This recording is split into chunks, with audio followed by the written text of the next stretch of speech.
अब एब्जॉर्प्शन भी कंप्लीट हो गया हमारा, ingestion, digestion, absorption. Absorption complete हो गया, इसके बाद एसिमिलेशन, देन इजेशन। सो एसिमिलेशन होना बाकी है। सो एसिमिलेशन के बारे में देखते हैं। एसिमिलेशन में क्या होता है, अब ब्लड में पहुंच गया है, जो डाइजेस्टेड फूड है वो एब्जॉर्ब होके किस में पहुंच गया, ब्लड में पहुंच गया। अब ये जो ब्लड है वो डाइजेस्टेड एंड डिसॉल्व, अब डिसॉल्व हो गया, वो ब्लड में जाएगा तो डिसॉल्व हो जाएगा। So the blood carries the digested and dissolved food to all part of the body where it becomes assimilated as the part of the cells. Okay, वो assimilate होता है as the part of the cell, मतलब आप बोल सकते हो वो cell का एक पार्ट बन जाता है। Okay, इस तरीके से सिंपल हिंदी लैंग्वेज में आप बोल सकते हो। अलग तरीके भी है उसको बोलने के, बट इस तरह से आप बोल सकते हो। So क्या हो रहा है, ब्लड के अंदर गया, ब्लड ने क्या किया, जो डाइजेस्टेड एंड डिसॉल्व फूड है उसको कैरी किया हर पार्ट ऑफ द बॉडी तक, मतलब बॉडी के हर पार्ट तक कैरी किया, और उसके बाद वो क्या हुआ, it becomes the assimilated part of the cell. Okay, it becomes as the assimilated part of the cell. Okay, so ये एसिमिलेशन हुआ यहाँ पर। अब एसिमिलेशन होने के बाद क्या, एसिमिलेशन समय में आपको एब्जॉर्प्शन हो गया, एसिमिलेशन हो गया। एसिमिलेशन मतलब क्या, वो हर पार्ट बॉडी सेल के पास जा रहा है, हर सेल के पास जा रहा है अभी। ओके, सो ब्लड क्या कर रहा है, हर सेल के पास लेके जा रहा है, and it is assimilated as the part of the cell. ये था एसिमिलेशन। ओके, एसिमिलेशन क्या है, the blood carries digested and dissolved food to all part of the body where it becomes assimilated as part of the cell. Okay, this is assimilation. Okay, ये statement आपको बता दें that is कि ये assimilation है।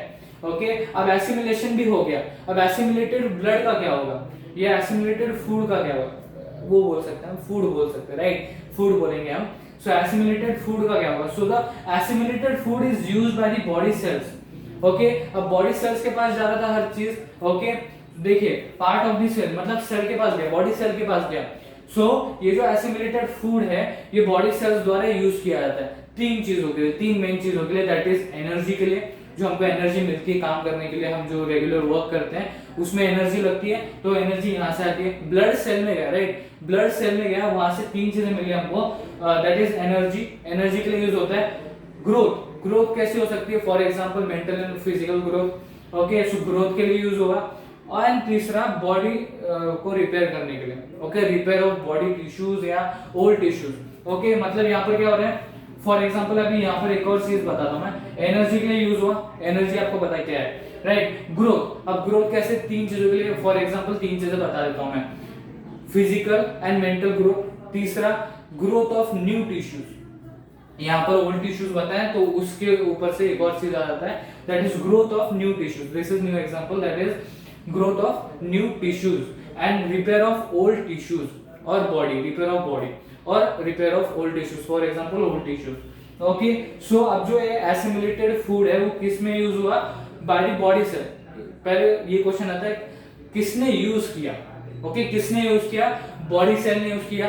किस लिए use किया, for energy, growth and repair. ये तीन चीजें याद रखना, न्यू टिश्यूज, ओल्ड टिश्यूज, ये अगर पूछा गया तो बताना, नहीं तो किस चीज के लिए यूज हुआ वो और किसके द्वारा यूज हुआ, ये दो चीजें बता रहा हूं मैं, दैट इज बॉडी सेल द्वारा यूज हुआ, राइट, और किस लिए यूज हुआ, for energy, growth and repair, for energy, growth and repair.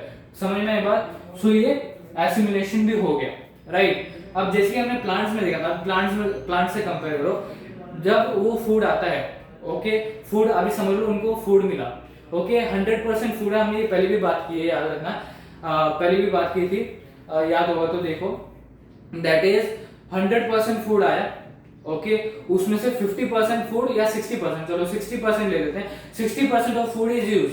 अब 40% अनयूज फूड का मतलब वो यूज हो सकता है, उसमें से और एनर्जी मिल सकती है, उसमें से और ग्रोथ हो सकती है, उसमें से और रिपेयरेशन हो सकता है बॉडी का या ओल्ड टिश्यूज का। तो ऐसा फूड का क्या करें फिर, तो वो फूड किस फॉर्म में किया था, उसका आंसर आपको देना कमेंट्स में।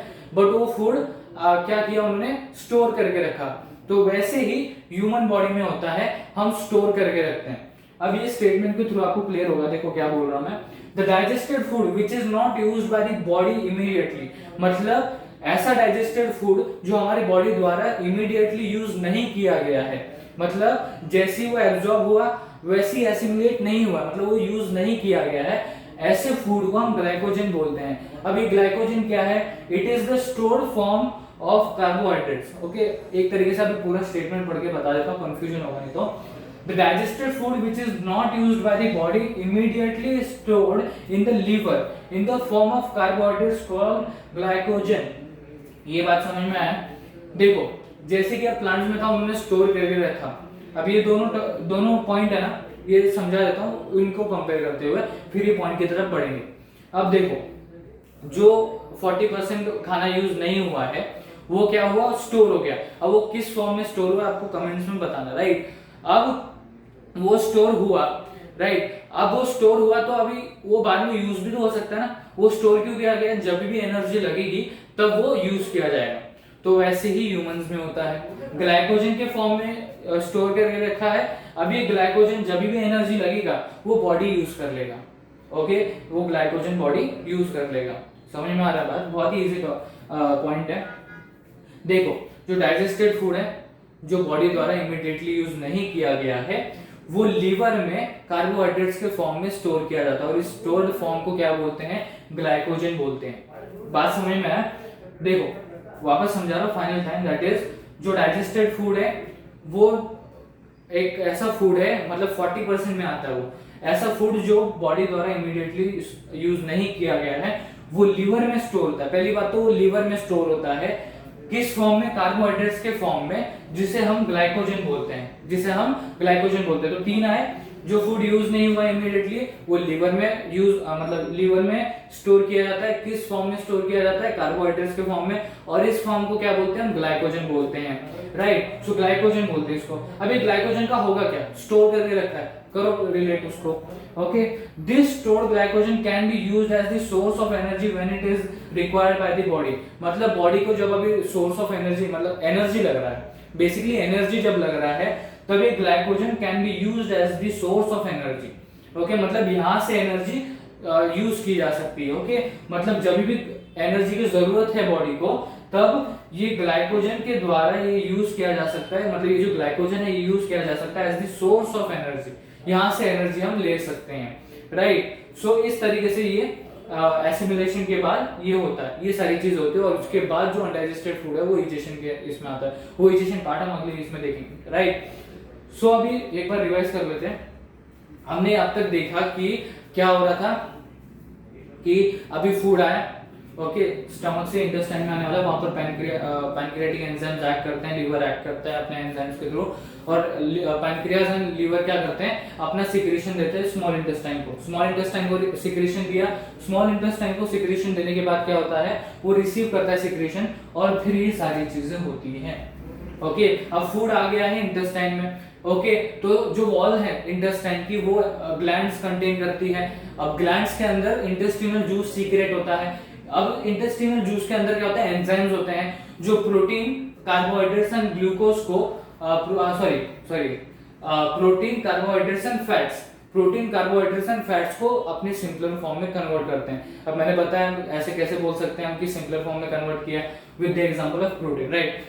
तो सिंपलर फॉर्म में कैसे कन्वर्ट किया, प्रोटीन को अमीनो एसिड में कन्वर्ट किया, कार्बोहाइड्रेट्स को ग्लूकोज में कन्वर्ट किया, और फैट्स को फैटी एसिड एंड ग्लिसरॉल में कन्वर्ट किया, राइट। अब ये तो हो गया, ये कन्वर्जन हो गया, so that the absorption is very easy now.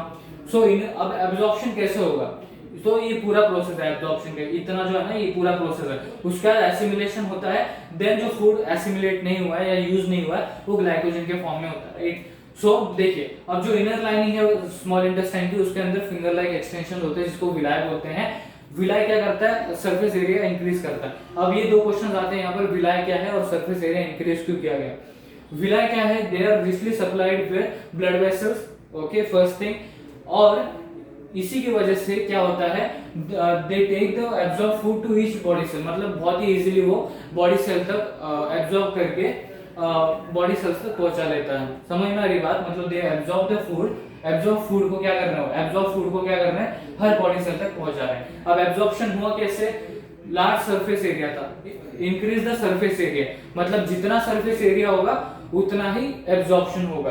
बात समझ में आई, तो यहाँ पर एब्जॉर्प्शन होगा। अभी देखिए, large surface area of the small intestine help the rapid absorption of digested food, मतलब जो फूड डाइजेस्ट हो गया है उसको हेल्प करता है किस चीज में, एब्जॉर्प्शन में। ओके, सो यहाँ पर फूड एब्जॉर्ब हो गया, ओके क्योंकि लार्ज सरफेस एरिया था, तो विलाय के द्वारा क्या होगा, लार्ज सरफेस एरिया हो तो ज्यादा एब्जॉर्प्शन होगा, तो जो डाइजेस्टेड फूड है उसका एब्जॉर्प्शन हुआ। विलाय ऐसे होते हैं, जैसे कि मैंने यहाँ पर डायग्राम के थ्रू बताया, विलाय ऐसे होते हैं। सो ये फिंगर लाइक एक्सटेंशन देखिए यहाँ पर रफली बना है इसलिए, नहीं तो फिंगर लाइक एक्सटेंशन ऐसे ऐसे ऐसे ऐसे होता है, राइट, इमेजिन करिए देखो। ओके अभी डाइजेस्टेड फूड जो एब्जॉर्ब हो चुका है स्मॉल इंटेस्टाइन में, ये खून में चला जाता है, ब्लड में चला जाता है। अब ब्लड में क्या होता है, एसिमिलेशन होता है, ब्लड कैरी करता है digested and dissolve food. Okay जो डाइजेस्टेड एंड डिसॉल्व फूड है ये हर पार्ट ऑफ द बॉडी तक कैरी करता है, and it becomes the assimilated as the part of the cell. Okay it becomes the assimilated part of the cell, ऐसे हम बोल सकते हैं, right. So this whole statement tells us about the assimilation process. The blood carries the digested and dissolved food to all part of the body where it becomes assimilated as the part of cell. उसके बाद assimilated food जो है वो तीन चीजों के लिए blood cells तक जाता है, ब्लड सेल्स तक गया और वो तीन चीजों के लिए ये होता है, यूज होता है। सो किसके द्वारा यूज हो रहा है, वो ब्लड सेल द्वारा यूज हो रहा है। किसके लिए यूज हो रहा है, एनर्जी ग्रोथ एंड रिपेयर के लिए यूज हो रहा है, राइट। अब जो यूज नहीं हुआ है 40% ऑफ, जैसे अभी आपको पता है 60-40 का पता है आपको, सो 40% ऑफ फूड अभी यूज नहीं हुआ, बट वो यूज किया जा सकता है, उससे एनर्जी ग्रोथ एंड रिपेयर हो सकता है। सो वो डाइजेस्टेड फूड जो यूज नहीं हुआ इमीडिएटली बॉडी द्वारा, वो लीवर में स्टोर्ड फॉर्म ऑफ कार्बोहाइड्रेट्स में स्टोर किया जाता है। It is stored in the form of carbohydrates called glycogen, right, called glycogen. Okay so जो इमीडिएटली यूज नहीं हुआ है बॉडी द्वारा, वो क्या होता है, लिवर में स्टोर होता है in the form of carbohydrates, liver में स्टोर होता है in the form of carbohydrates which is called glycogen. Okay क्या है यहाँ पर 3 पॉइंट निकल के आते हैं, देखो लिवर में स्टोर होता है किस फॉर्म में, कार्बोहाइड्रेट्स के फॉर्म में, इस फॉर्म को क्या बोलते हैं, ग्लाइकोजन बोलते हैं। अब ये ग्लाइकोजन का कब यूज हो सकता है, जब बॉडी को एनर्जी की रिक्वायरमेंट महसूस होगी, राइट, जब बॉडी को एनर्जी लगेगी तब ये जो ग्लाइकोजन है ये as a source of energy use हो सकता है, right, it can be used as a source of energy. और ये जो लास्ट स्टेटमेंट है ये स्मॉल इंटेस्टाइन को as a main region of absorption of digested food बताता है। कैसे, आपको पता है, ये हमने सब कुछ डिस्कस कर लिया अभी, राइट। सो डिस्कशन से ये निकलता है कि ये जो स्मॉल इंटेस्टाइन है ये मेन रीजन है एब्जॉर्प्शन ऑफ डाइजेस्टेड फूड, मतलब यहाँ पर मेन रीजन है फॉर द एब्जॉर्प्शन, यहाँ पर मेनली एब्जॉर्प्शन होता है। ये बात समझ में आई। सो कहाँ से स्टार्ट किया था हमने, स्मॉल इंटेस्टाइन से स्टार्ट किया और एसिमिलेशन पे खत्म किया, और उसके बाद हमने ग्लाइकोजन के बारे में डिस्कस किया। अब इस पार्ट में इतना ही था जहां पर हमने ग्लाइकोजन तक किया है, मतलब हमारा क्या क्या हो गया, ingestion, digestion, absorption, assimilation. Last वाला रह जाता है इजेशन, जो अगले पार्ट में देखेंगे। यहाँ पर एसिमिलेशन तक कवर कर लिया, that is digestion, absorption, sorry ingestion, digestion, absorption, assimilation. तो एसिमिलेशन तक कवर कर लिया। अगले पार्ट में हम इजेशन के बारे में देखेंगे।